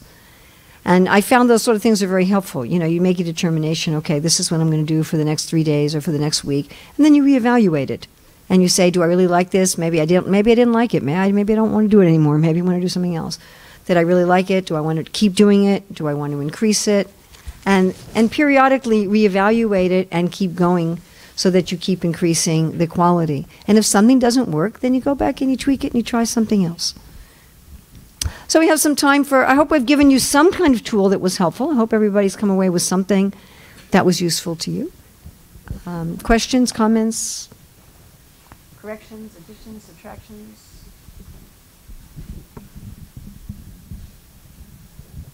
Chastisements? Hare Krishna Mataji, thank you so much for the wonderful workshop. The fun shop, not workshop. Fun shop. Fun shop. So definitely it's giving us good tools and make us rethink about how we do things every day. Also clearing up some misconceptions about what does it mean to be a good devotee and having full morning program. And so you're taking lots of guilt out of not being able to do many it's things. funny when you talk about guilt. I remember, well, it's just really interesting. Before you go any further, I'm really glad you brought it up, so I just want to interrupt you for a minute if you don't mind. When I was running a school, I noticed that all of the parents who were, how do we say this politely, difficult, were people for whom we as a school had done some sort of a favor. So not everybody for whom we did a favor was difficult, but everybody who was difficult was someone for whom we'd done a favor. You know, they asked us for some exception in this rule or that rule, and we had granted it. And I thought, why is it that every single difficult or very difficult family were people for whom we had done some favor? And my conclusion was that we don't like being in debt. That they felt guilty. They felt that they owed us something. And I realized, whenever we see somebody that we owe something to, if we can't pay them, we don't have a very happy feeling. If I owe you $500 and I don't have $500, and every time I see you, I'm going to want to avoid you. If I'm not doing my Krishna consciousness the way I'm supposed to, I'm going to want to avoid Krishna. The fact that I feel guilty about what I'm doing is actually pushing me further and further away from doing what I want to do. Because every time I think about Krishna, I think about my guru. Oh, I promised my guru this. I'm not doing it, you know. And then we don't want to think about them because they remind us of how guilty we feel. So there was, remember this woman coming to me, was in London, and saying, oh, you know, I haven't been chanting my 16 rounds. And she was going on and on and on and on and on about how terrible she felt. And I said, you are associating the emotions of guilt and pain with japa. Every time you pick up your beads, you're feeling awful. No wonder you don't want to chant. I said, instead of feeling guilty about what you're not doing, why don't you celebrate what you are doing? If you celebrate whatever you are doing, you can build on that. So I said to her, let's just take today, for example. How many rounds have you already chanted today? She said, I have 4 left. I'm like, no. All she was looking at was the guilt. You understand? And so she associated japa with guilt, with shame, with low self-esteem. So she didn't want to pick up her beads, and when she picked up her beads, she hated it. So it's far, guilt is useful, okay? Guilt is a very useful thing, briefly, to push us to change, to push us to apologize, to push us to make some amend things in our life. It's very useful. But if it hangs on too long, it's not useful anymore. It starts becoming a problem. So, okay, fine. I'm not at the perfect standard. Who's at the perfect standard? I don't know. Lord Chaitanya? I mean, like, anybody here willing to say I chant all 16 rounds without offense at all times? And I mean, it starts becoming ridiculous. How many things that we can become guilty for, right?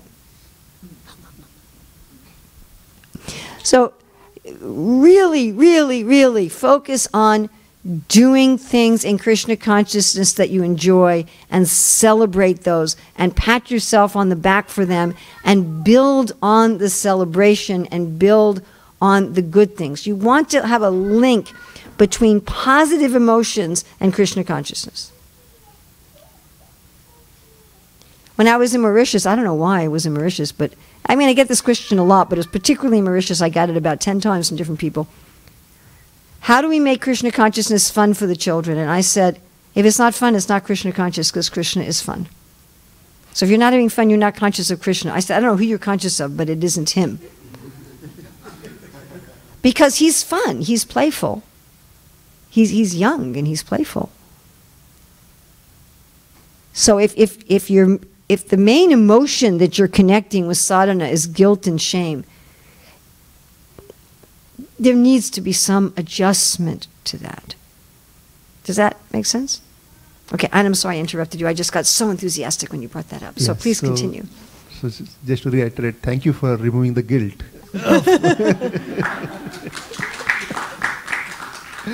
For not being able to come to Mangalarti every day and finishing 16 rounds in the morning and reading Bhagavatam before you go to office, which many of us leave at around 8 o'clock. So the question is the plan that we are making. Yes.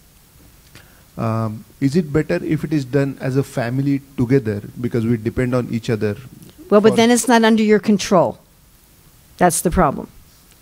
So as soon as you have a plan that's not under your control, it's much more likely to fail. So you can make a plan that when I go home, I want to have a family meeting to plan to do a morning program. But you can't make a personal plan to do a family morning program. You can only make a personal plan for you to do something. You cannot make a personal plan about what other people are going to do.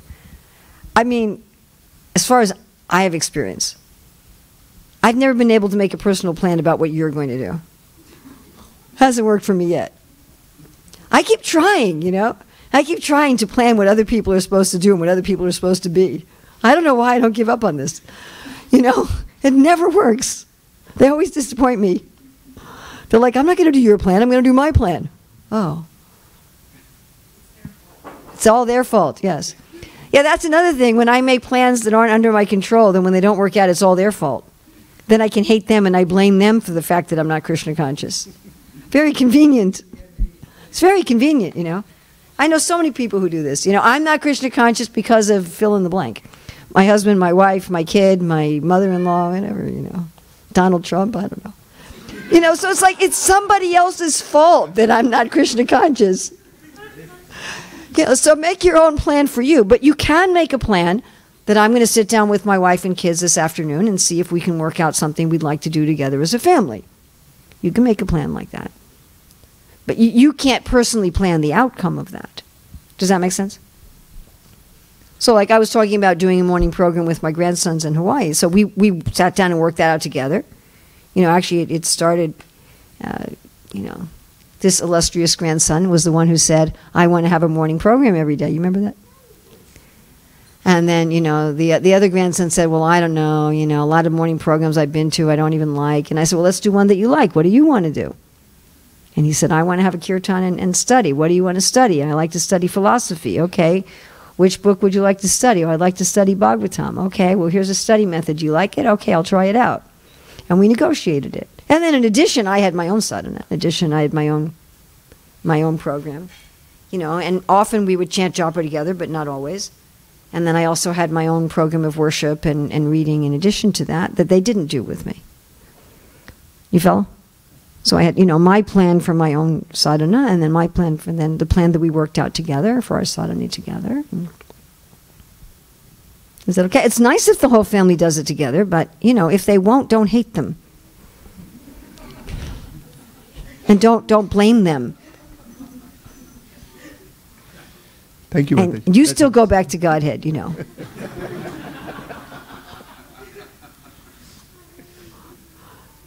We're all eternal. If they come a little later, it doesn't really matter. It won't work out.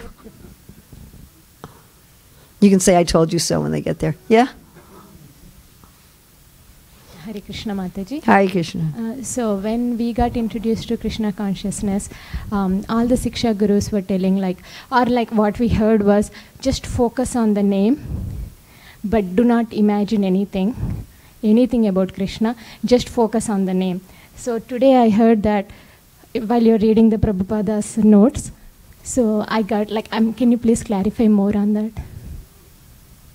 I can't clarify what other people say that's contrary to Srila Prabhupada. What do you want me to do? But that was a really serious instruction we received, just focus on the name, just hear the name. Prabhupada says that as a second best.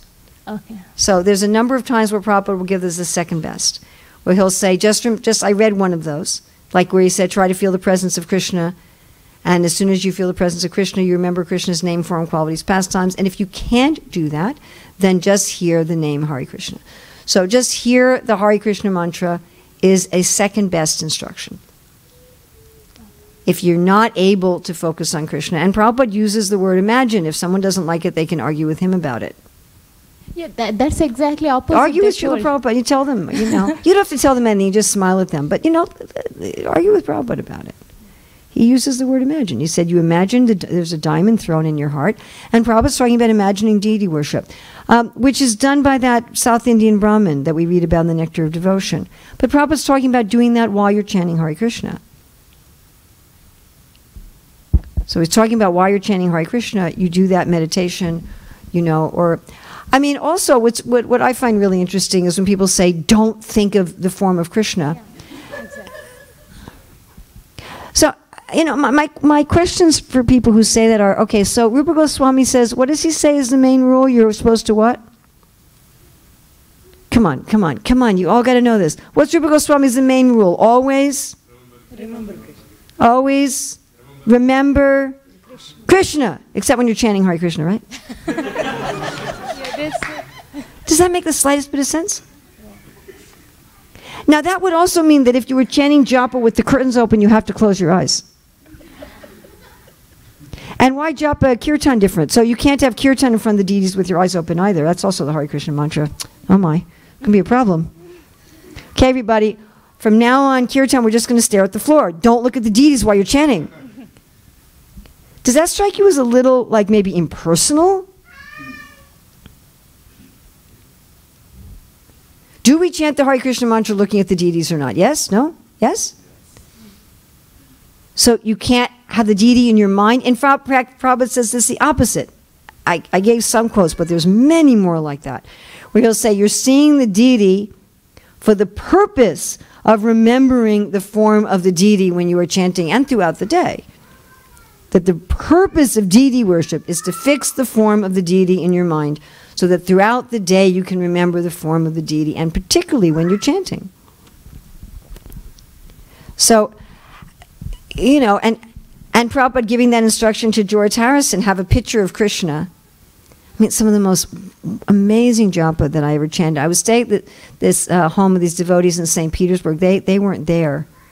And you were with me, Tarni, when we stayed at the opera singer's house in St. Petersburg with the humongous Tulsis and those paintings. Oh my God. So St. Petersburg, the climate is not very conducive for Tulsi Devi, you can imagine, in St. Petersburg in Russia. But they had these grow lights that imitated the sun. It wasn't just solid light on Tulsi. The light would move through the glow lights like the sun. I have never, 15 years I raised Tulsis, sometimes up to 100 Tulsis at a time. I've never seen Tulsis like this. Inside, big. And this was in Russia, in St. Petersburg, okay? No insects, no disease, nothing. Just healthy, healthy, healthy Tulsis. And all these original paintings of Krishna Lila all over the house. Just these original paintings, oil paintings, all over the house. And when I was chanting japa there, I'd be meditating on those paintings. It was like, whoa, this is what japa is supposed to be like. Oh my God. But I mean, I know one temple president who wrote this letter and saying, you know, the devotees in our temple are having a picture of Krishna that they're looking at while they're chanting. Shouldn't we stop this unauthorized process? I thought, well, maybe you don't have any paintings up on your walls in your temple room or something, or, you know. So the standard procedure, and one of these quotes I gave you was from the 4th canto, which was from the instructions from Narada to Dhruva. And Narada was explaining to Dhruva Maharaj how he should chant the mantra Om Namo Bhagavate Vasudevaya while meditating on the form of the Lord in the heart. And in that purport, Prabhupada says that not only should you meditate on the Lord while you are chanting, but you should also physically worship the deity in addition to your chanting. But I wondered why there is one place where Prabhupada is having a conversation with one person. And this one person says to Srila Prabhupada, Prabhupada, what should I do with my mind when I'm chanting? And Prabhupada said, just chant in here, what is the question of mind? So I find it interesting that people are going to take one conversation Prabhupada had with a particular individual and elevate that over all of the purports and lectures which Prabhupada gave to people in general. And I wondered, why did Srila Prabhupada tell this one individual, just chant in here, what is the question of mind? I wondered about that for years. And one time when I was in New Zealand, I was driving back with Sri Prahlad and this other young man who was brand new to Krishna consciousness, first or second time exposure to Krishna consciousness. We were driving back to the farm in Auckland from the city of Auckland. And this one young man who was very new to Krishna consciousness was talking, as he thought, about Krishna, but everything he said was just nonsense. You know, he thought he was talking about Krishna, but it was all speculative, impersonal rubbish. Now, we didn't correct him. He was, you know, we just let him be. But I thought, if you were to tell somebody like that, chant and think of Krishna, he's going to think of the Big Dipper or something. You know, he didn't. His concept of Krishna was peculiar. And so for somebody like that who was ignorant, he was just ignorant, that's all. For someone like that, you had to say, just chant and hear the sound. You can't tell someone like that, chant and remember Krishna driving the chariot of Arjuna. No, Krishna driving the chariot of Arjuna. What is he going to think about? You can't say to somebody like that, remember the pastimes in Krishna book. He hasn't read Krishna book. He doesn't know what you're talking about. So there's going to be certain people and certain audiences for whom you're going to say, just listen to the sound. Just chant it here. And somehow, unfortunately, that particular conversation became enshrined as like the instruction for everyone. Even though in the beginning of the Veda base, Jayadvaita Swami talks about the level of authority we should give. Like first level is to Prabhupada's purports, which are written and they're for everybody. And the next is for lectures, which depended on the particular audience, because purports are for everybody. lectures are audience specific, but they're still general people, then a letter is to an individual. And a conversation is not only to an individual, but in a conversation, often you're using gestures and facial expressions that may change the meaning of the words, but are no longer apparent in a recording or in a transcription. So why we took a conversation and elevated it above purports and lectures is, I think, very unfortunate. Yes? I just wanted to make the comment that even on a practical level, if you tell somebody, don't do this, it's like telling them, don't think of a pink elephant. Right. So if you're chanting and you see this beautiful form of the Lord come into your mind, what are you supposed to do? Shove it out? Oh, I know people who actually try to do that. Well, I'm sure it's not very productive for their Well, not only productive, but I think it's not very personal. So when you're chanting Hare Krishna, you're calling the Lord. Please, Lord, I want to serve you. I want to serve you. And then he goes, I'm here. Get out. Poor Krishna. Sorry, I'm not advanced enough to think of you. I mean, I've done a lot of damage control with this. I remember going to one place where somebody had come through, really like chastising everybody, don't you dare think about Krishna when you're chanting. And I happened to come like 2 days later.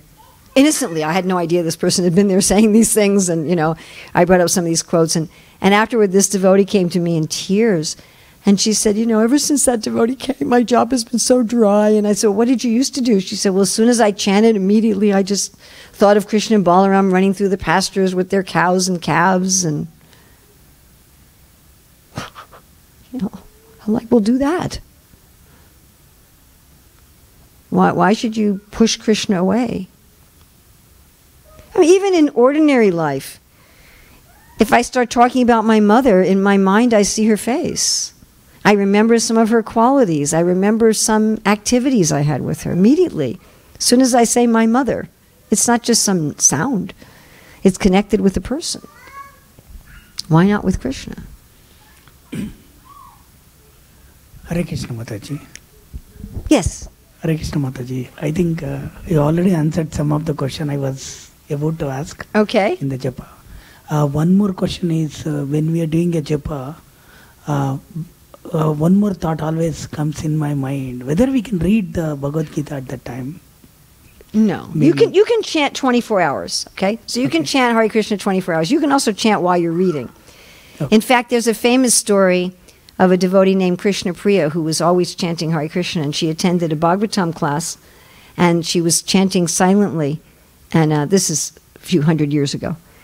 And the person giving the Bhagavatam class was very offended and said, how dare you chanting in my class? She said, I can't help it, I just chant automatically.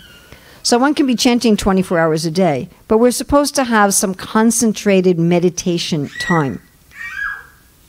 We're supposed to have a concentrated meditation time where we just focus on the Hare Krishna mantra. And we're focusing on the Hare Krishna mantra without doing other things at the same time. And the way I think about this is just like, a person's working hard for their family, and while they're working hard for their family, they may be also thinking about their family. They may even call their family on the phone. But it's also nice to spend some time just being with your family when you're not also doing 100 other things. So our sadhana time, and this is not just japa, our time with the Shastra, our time with the deities, our time with kirtan, our time with japa, is supposed to be a time when we're giving Krishna our full attention in that way. That's what it's supposed to be. But you can chant all day long. You can listen to classes while you're cooking in the kitchen, but you should have some time when you're really focused on the class.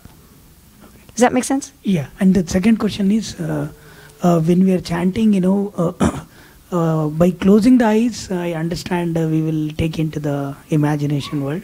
That's up to you as an individual. Yeah, but when we are opening the eyes and we are chanting, we will get distracted because we see a lot of things, what's going on. Well, you could always have your eyes open and looking at Radha Nila Madhava. Okay. That's well, like Prabhupada told George Harrison, look at a picture of Krishna. So, if you have your eyes open with your TV set in front of you, that might be a problem. But, so it depends what's in front of your eyes. Yes. Thank you. the quote, there are no, and I'm misquoting probably, and I'm not sure who said it, maybe Srila Prabhupada, there are no hard, fast rules Yes. when it comes to chanting. Yes. Hare Krishna? Was this was Srila Prabhupada that said this? Actually, Lord Chaitanya, but yes. Lord Chaitanya said Look this. at that. Yet, I'm concerned, and I know it's negative, that when am I, there is a such thing as chanting offensively. Yes. So chanting offensively it's that we're not really talking about a rule so much as we're talking about a mood. And even if you chant offensively, eventually you'll become purified by that chanting. So we don't say if your chanting is offensive, stop chanting. We say eventually it will purify you. Therefore, when Prabhupada was talking about, if you're chanting mechanically, thinking of nonsense, it's useless, then he stopped and said, well, it will take a long time. So it won't, if chanting offensively, Prabhupada says in a Nectar Devotion class, he said, will just bring you material pains and pleasures. Chanting with Namabas, with a shadow of the name, will give you liberation, and chanting in love actually gives you love of God, actually brings you to full Krishna consciousness. But it's expected that at first everything we do is filled with offensive. Why just chanting? You don't start Krishna consciousness generally at the level of enlightenment unless you're like Sukadeva Goswami. Most of us don't start our Krishna consciousness as an enlightened being. We start as a conditioned being. We start as an offensive being. But we should be, just like one of the offenses is to maintain material desires in spite of having so many instructions on this matter. So the main problem is maintaining them and feeding the offenses. That's the main problem. Not having them. Nourishing them, or just saying it's okay, I'm going to go on being offensive. I'm going to go on being inattentive. That we may be inattentive sometimes, okay, but we should be making an effort to become attentive. Don't chant in the room where your TV is. You know what I'm saying? Make an effort to be attentive. I mean, this is true in all of our personal relationships. Right? So I'm visiting my kids and their kids, and then one of the kids will try to talk to me and they get interrupted by 3 other kids. Right? Right? Like, you were trying to talk to me the other day and then 5 people interrupted you and you're like, pay attention to me. So Krishna's like that too. If we're staying with Krishna and we're constantly interrupted, he's like, would you pay attention to me? I'm here. So that it's more of a mood. If we're asking to serve Krishna and we're, criticizing and offending his devotees, then he's not going to like us very much. If we're dealing with Krishna's name just to get something from him, like it's a religious ritual, he's not going to appreciate that very much. If we're using him to counteract our sins so we can go on sinning, again, he's not going to appreciate that very much. If we say, here's my hangout time with you, and then the whole time we're doing something else, if a man says to his wife, okay, sweetie, we're going to spend some time together, and then the whole time he's on the phone talking to his buddies at work, she's going to be fried. She's going to say, I thought we had this hour to be together. So all those offenses are really, they're a deficiency in the mood.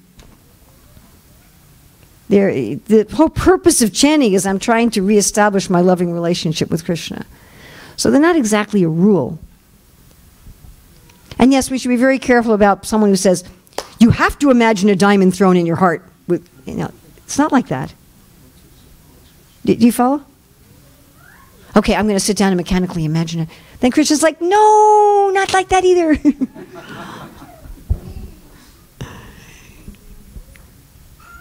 Is that all right? Okay, we can take one more. Hare Yes. Krishna Mataji. Hare Krishna. I have a question from the point from yesterday's class. We mentioned that when we are hungry and thirsty, we can't really focus. We lose our intelligence. So how that is in relation to when we are fasting, especially for Nirjal on the Ekadashi or Therefore, on a fast day, one is supposed to limit one's physically, emotionally, etc. strenuous activities. One's not supposed to be fasting and at the same time doing full-on life, because it stresses out the body and we can become irritable. So the idea is that if we're fasting, we're supposed to have a very peaceful situation where we can actually use that that situation for additional focus. Fasting can also clarify the mind and the intelligence. Depends how you use it. But I'm glad you asked that question. So it depends how you use it. So yeah, generally when people are hungry, thirsty, or tired, they're irritable. And when they're irritable, they can't think properly and they're nasty to other people, generally speaking. But if one fasts for religious purpose, then the idea is that that fasting is supposed to be accompanied by a change in lifestyle. It's not that, you know, you're running here and there and trying to get everything done, then you'll probably just get irritated. And fasting in that way actually clarifies the consciousness. So thank you. I'm really glad you asked that. So Mataji, like then, is it not advisable to fast when we are working, because some of the festivals or some days, Ekadashi, we are working also. So You've got to judge this as an individual thing. Judge by the result.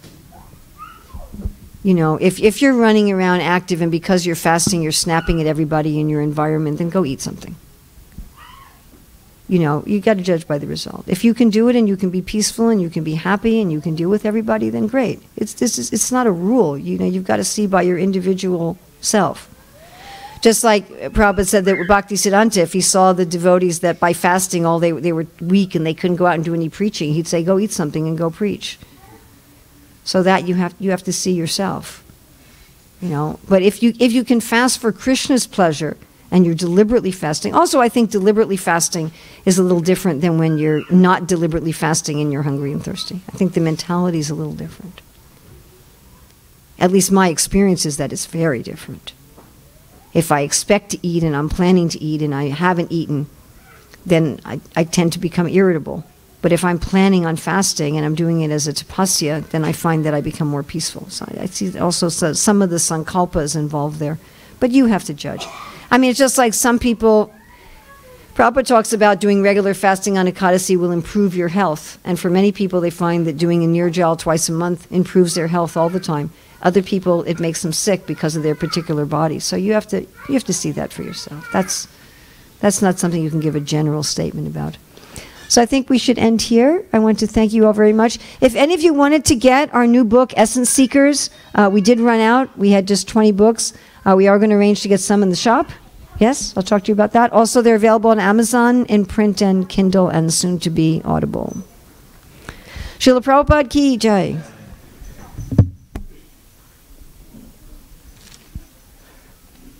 So, thank you, Mother Urmila, for taking a wonderful seminar on how we can give a quality time to Krishna in spite of having our busy schedule.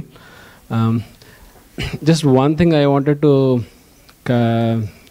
add a clarification that, see, Mataji is working on a major project, which is an official project from Ministry of Education, Congregation Ministry, as well as ISKCON Communication. So Mataji is helping to develop a curriculum, Sunday school curriculum, and as also a training program for the Sunday school teachers. So Mataji is, since Mataji is anchoring that, so she is looking for any help in creating that curriculum or sponsoring it. So if any devotees would like to share their helping hand, so please let Mataji know in any way you can help Mataji, because we all know how Sunday school have helped all our children, and this is going to be a standard curriculum the worldwide, which is an official ISKCON project. So let's also express our gratitude and love for Mataji for taking time for us and expressing, giving such a valuable suggestions, tips and guidance, and through these 3 seminars that she took for past 2 days. So let's loudly chant Hari Bol 3 times to thank her.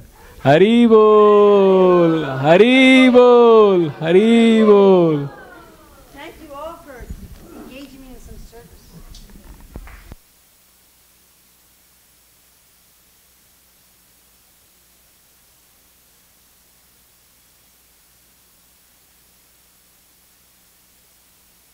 What we're trying to do is get one sample, one prototype done by the end of this year, and then go full on the project starting in January of next year. So if any of you are interested in either helping develop the prototype or helping fund it, we've gotten one donation of about $630. I think we need about $2,000 for the prototype. So if any of you are interested, or you know of anybody who might be interested in helping in any way for that, and then we've already got an international team together, mostly volunteers, who are going to be working on developing the full-on program. So just please, you can contact me in person or email or whatever. Thank you. Hare Krishna.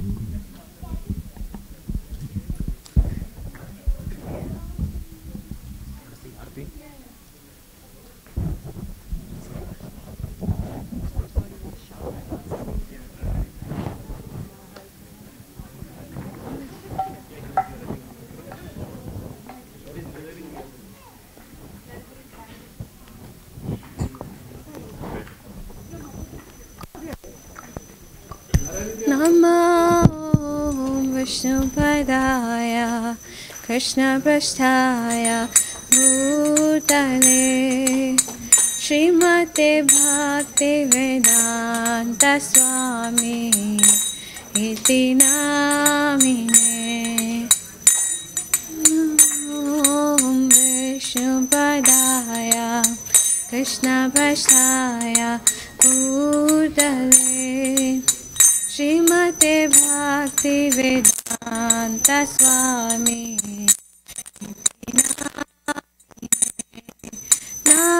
Namaste Saraswati Devi